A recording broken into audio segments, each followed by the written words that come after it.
I'm Zoe from Shamana Temple Arts, and I'd like to talk a little today about grief. And I've got with me here some Palo Santo, which is great for emotional pain. It's also good for spiritual clearing, and it has a purifying effect on the emotional body as well as the physical body. It's similar to sage.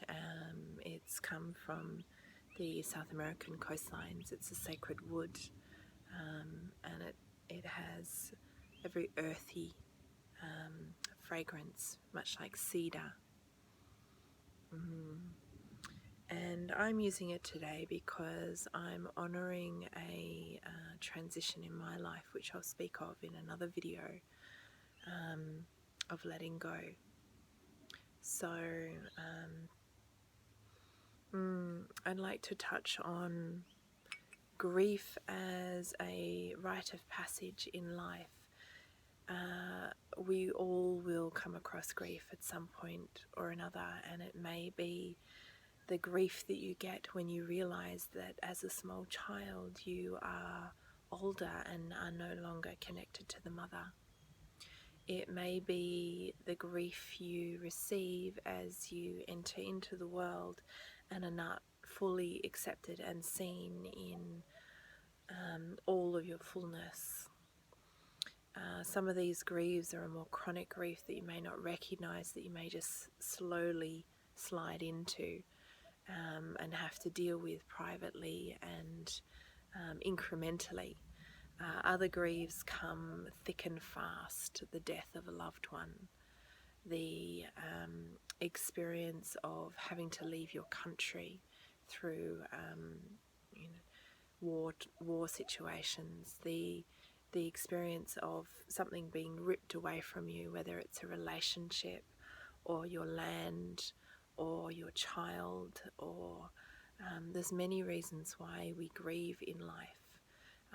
Other times it's a rite of passage where we're moving from maiden to motherhood, and it's a letting go of self and the identity that you previously may have had, the time that you may have had for yourself, and the cultivation of your own development and the fulfillment of your own needs. Other times it's when we lose members as they transition, be it through breakups or through children leaving the family unit to grow and evolve into their adult lives. The arrival of your moon blood, and then the saying goodbye to the potential for another child for the womb. These are all phases that a woman will travel through. You know, for some it's an unfulfilled longing, like the desire to have a child, and the systemic long-term influence of grief for what wasn't to be and what could have been.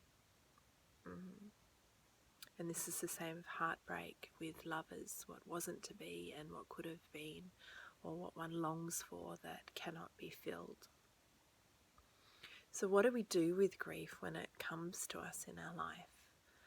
One of the things that I found very powerful is to use ritual to honour the transition, and somehow the space that creates the honouring and acknowledgement for the depth of one's grief can have a very soothing effect.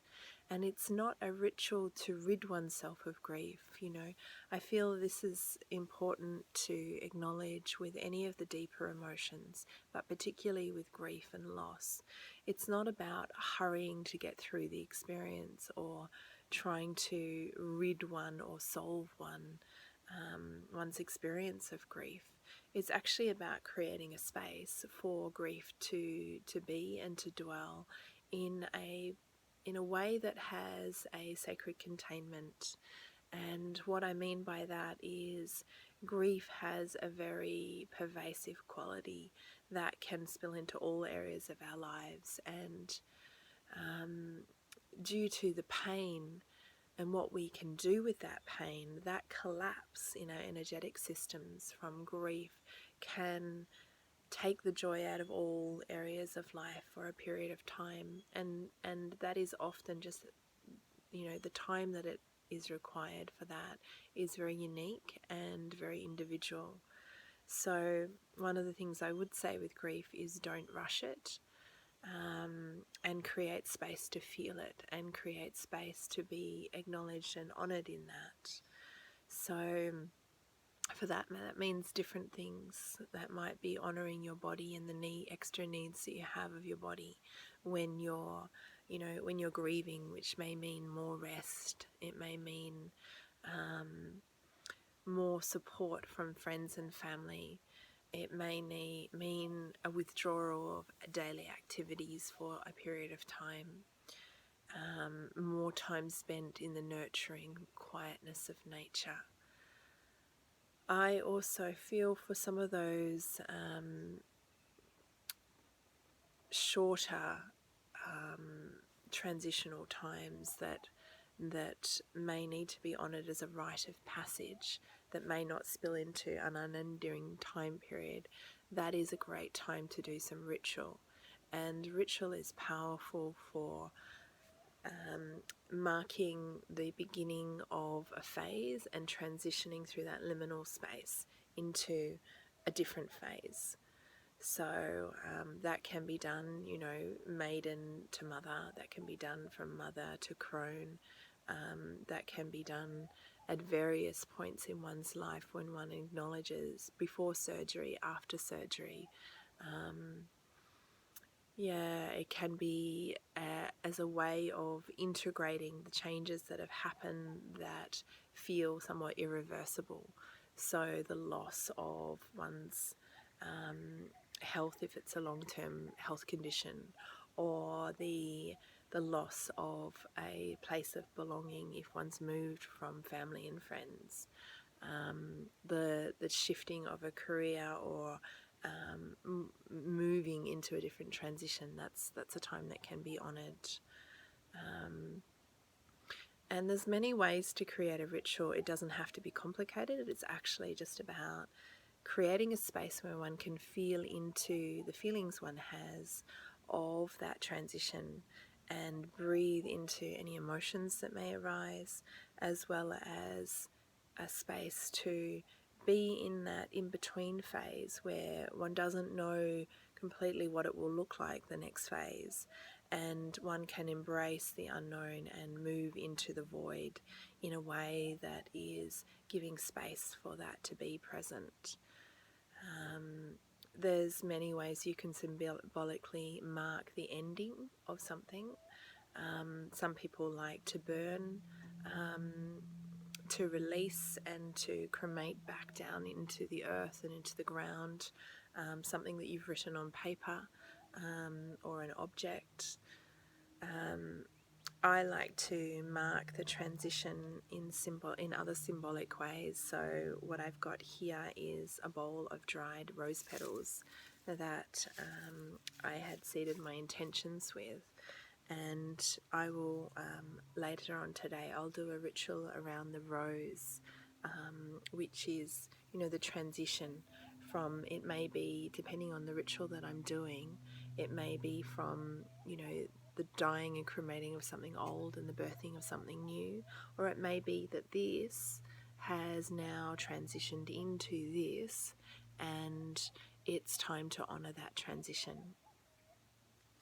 I also like to call on my supports of crystal energy and some of the sacred woods, and sage energies. So again, from the beginning I was using the Palo Santo to cleanse my energy field, but also that fragrance when I sit and I breathe that, I'm reminded that all is well. I'm reminded that this is a sacred space for me to feel, and I'm reminded of the interwoven fabric of life that actually does support me very deeply, no matter how painful it feels in the moment that I'm feeling, or in the time, in the period of my life that I may be experiencing that.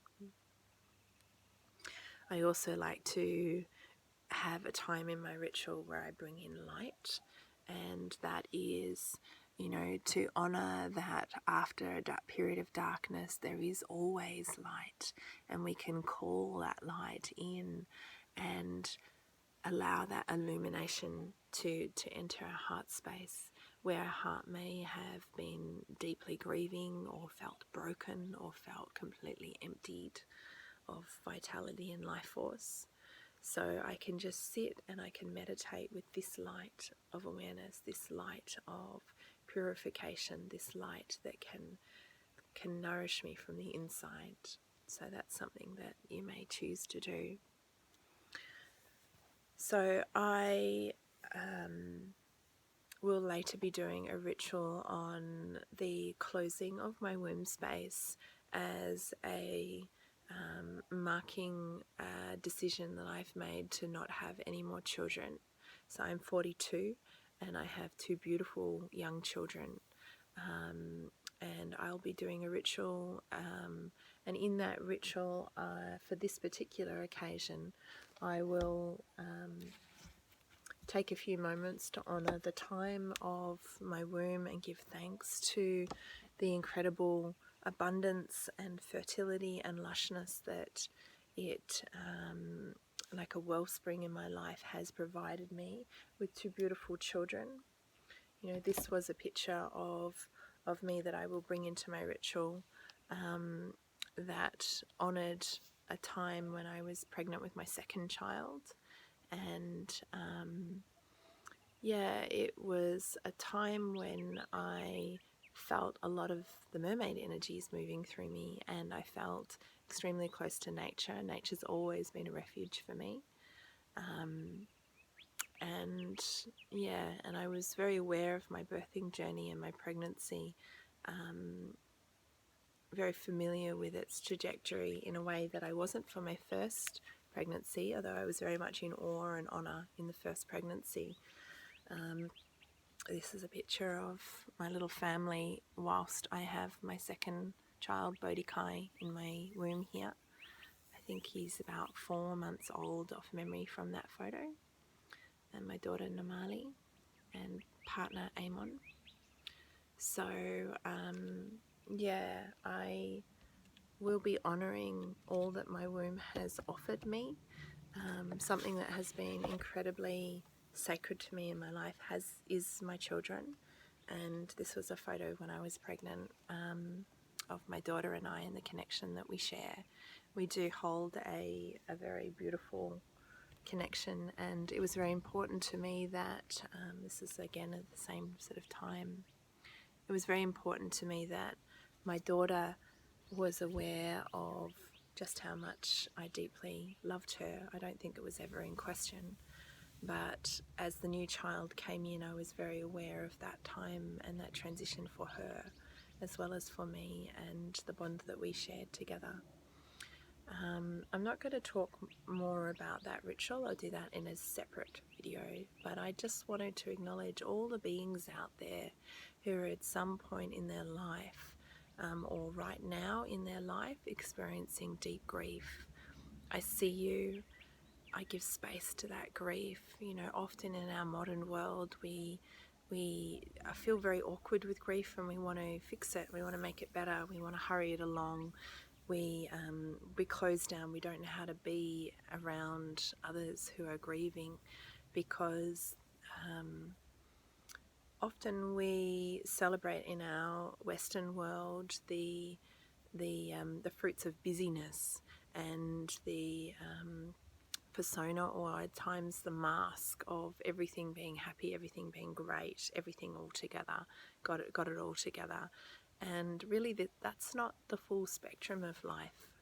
And the more we can sit in each aspect of life, the full spectrum, and be with that in a way that honours and doesn't rush and holds deep presence, then that can be a healing balm for others.